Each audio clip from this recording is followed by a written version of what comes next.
Saudaraku, pernahkah engkau mendengar orang bertanya tentang perjalanan abadi di akhirat?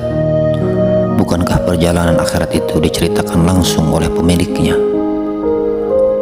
Wahai engkau saudaraku yang memiliki rasa, wahai engkau saudaraku yang berakal, wahai engkau saudaraku yang tidak ingin menderita dalam perjalanan abadi yang selama-lamanya di akhirat.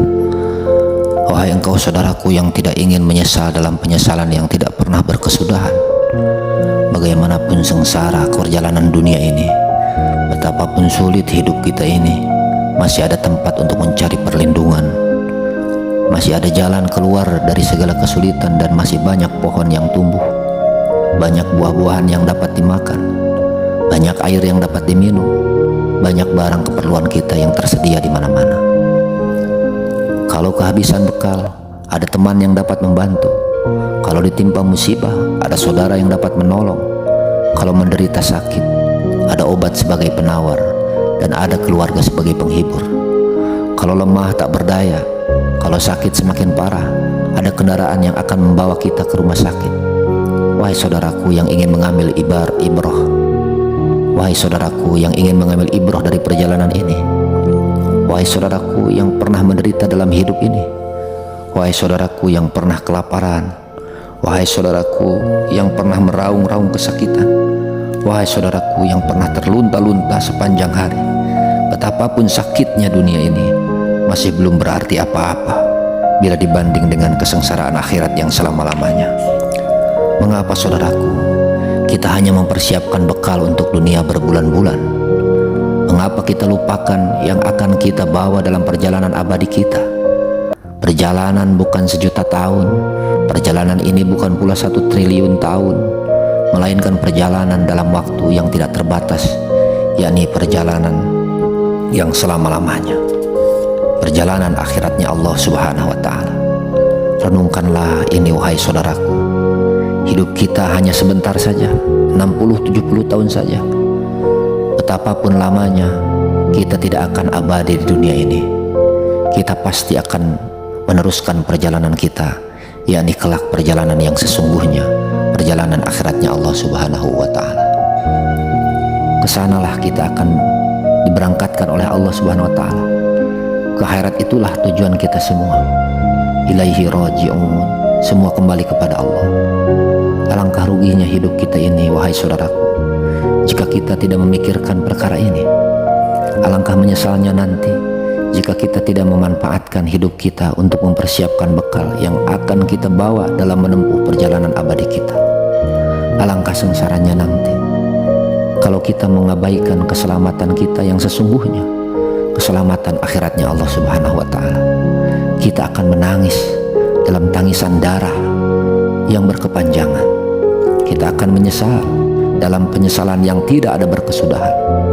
Manfaatkanlah hidup kita yang singkat ini dengan berbuat kebaikan, melakukan amal-amal terbaik supaya kita mendapatkan ridho Allah Subhanahu wa Ta'ala. Tidak lama kita beramal wahai saudaraku, tidak juga susah kita berbakti, tidak pula rugi kita dalam ibadah. Kalaupun 70 tahun kita menderita karena ibadah, biarlah menderita, tetapi kita yang akan merasakan nikmat abadi sesudah mati kita.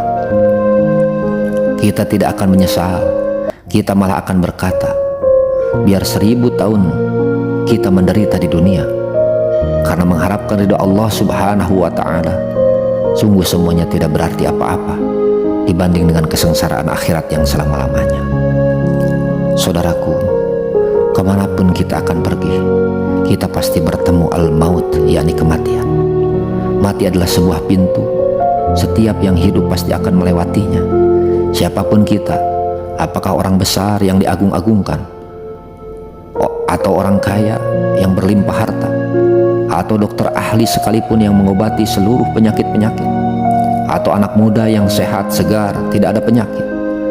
Jika kematian sudah menjemput kita, kita pasti akan mati.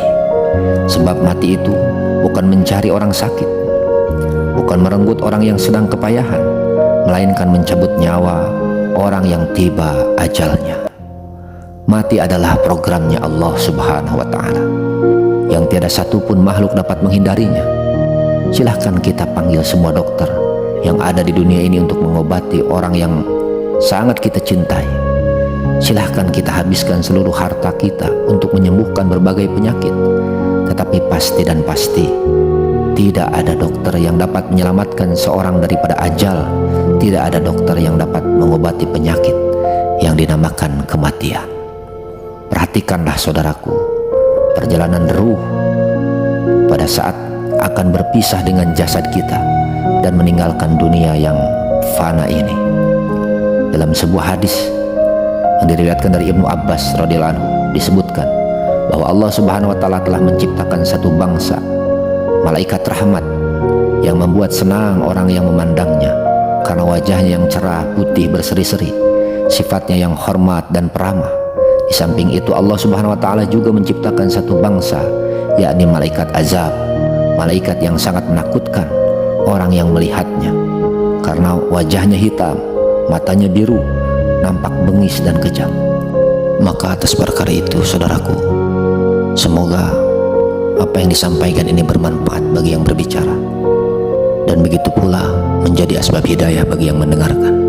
Kita sama-sama bersusah payah di dunia ini sementara untuk mencapai kebahagiaan yang selama-lamanya kelak di akhiratnya Allah Subhanahu wa taala.